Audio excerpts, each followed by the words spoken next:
नमस्कार विद्यार्थी मित्रांनो, आपण पाहत आहात नाळे ऑनलाईन क्लासेस. नाळे ऑनलाईन क्लासेसमध्ये आपले स्वागत. आपण मागील लेक्चरमध्ये परिमेय संख्या आणि त्यावरील क्रिया हा टॉपिक पाहिला आहे, तर त्यावरीलच काही नमुना प्रश्न आज आपण पाहणार आहोत. तर त्यातील पहिला क्वेश्चन आहे, -119/13 ही परिमेय संख्या ज्या दोन पूर्णांकाच्या दरम्यान आहे त्या पूर्णांकाचा गुणाकार किती? आता आपल्याला याच्यासाठी अगोदर काय करायचे, दिलेली संख्या जी आहे -119/13 याला डिवाइड करून घ्यायचे. मग 13 एके 13, 13 9 117, 2 राहिले. 13 ने भाग जात नाही म्हणून पॉईंट दिला. 2 वरती आपण 0 घेतला. 13 एके 13 राहिले 7, परत 7 वरती 0 घेतला तर 13 पाचे 65. म्हणजे आपल्याला हा भागाकार 9.15 आणि असा पुढे चालत राहील. मग आपल्याला दिलेली संख्या निगेटिव्ह आहे, म्हणजेच -9.15. तर -9.15 ही संख्या कोणत्या दोन परिमेय संख्येच्या दरम्यान आहे? तर मग आपल्याला काय करायचे, -9.15 ही संख्या -9 व -10 या दोन संख्येच्या दरम्यान आहे.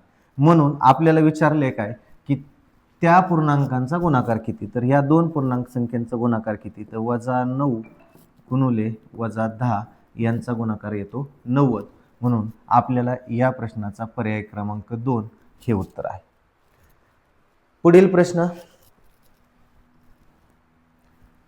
बघा, 5 कंसामध्ये 8 - 3 गुणिले 5. आता इथे अगोदर काय करायचं असतं की आपल्याला कंस सोडवून घ्यायचा आहे. म्हणून आपण इथं पहा, 5 कंसामध्ये 8 - 3 गुणिले 5. आता आपण कंस सोडवणार आहे अगोदर. मग 5 आहे असं घ्या, कंसामध्ये 8 पण आहे असं घ्या, कारण अगोदर गुणाकार करून घ्यायचा असतो. मग 3 गुणिले 5 15. मग बघा 5 आहे असं, 8 - 15. आता 8 मधून 15 वजा होत नाही, म्हणून 15 मधून 8 वजा करा तर येतं 7. वजा मोठ्या संख्येला म्हणून वजा. मग आता पहा, 5 - 7 = 35. आता एका संख्येला वजा चिन्ह आहे म्हणून इथं वजा, म्हणून -35. पर्याय क्रमांक 3 हे या प्रश्नाचं उत्तर आहे. पहा नेक्स्ट क्वेश्चन, -15/14 -9/8 13/12 -19/18 या परिमेय संख्यांचा उतरता क्रम लावल्यास शेवटून दुसरी परिमेय संख्या पुढीलपैकी कोणती?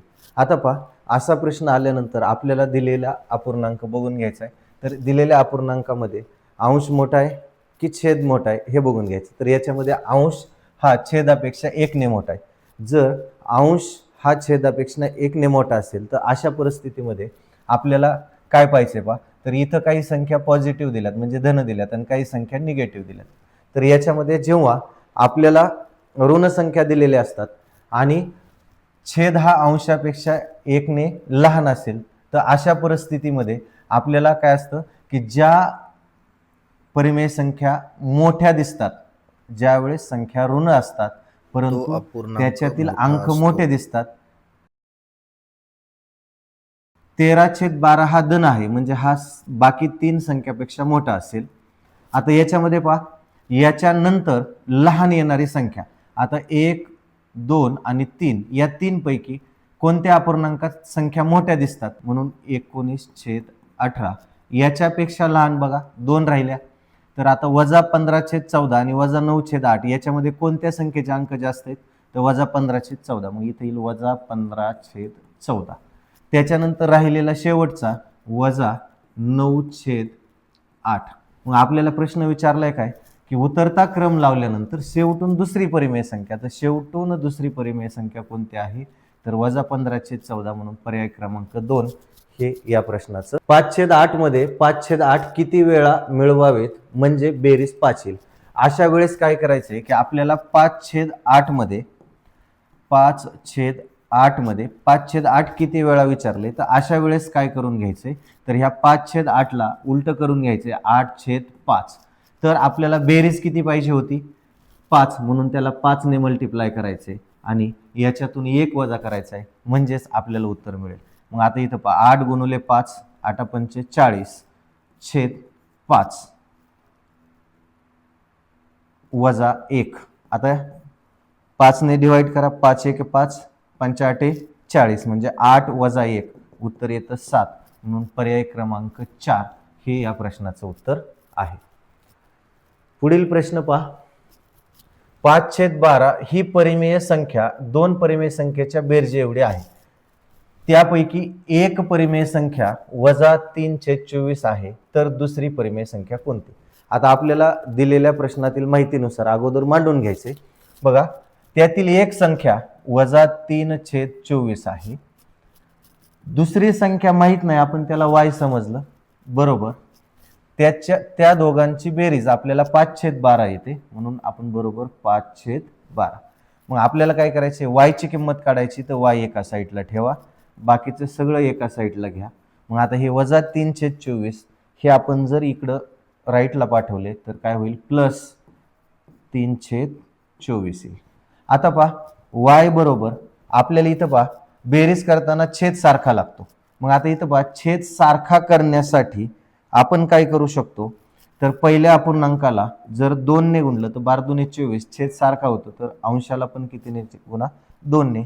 मग बघा 5×2 = 10 अधिक 3 छेद सारखा झाला तर दोघांसाठी कॉमन घ्या 24, म्हणून आपल्याला किंमत काय मिळणार आहे, y बरोबर 13/24. मग आपल्याला पर्याय बघा, पर्याय क्रमांक 3 हे या प्रश्नाचं उत्तर आहे.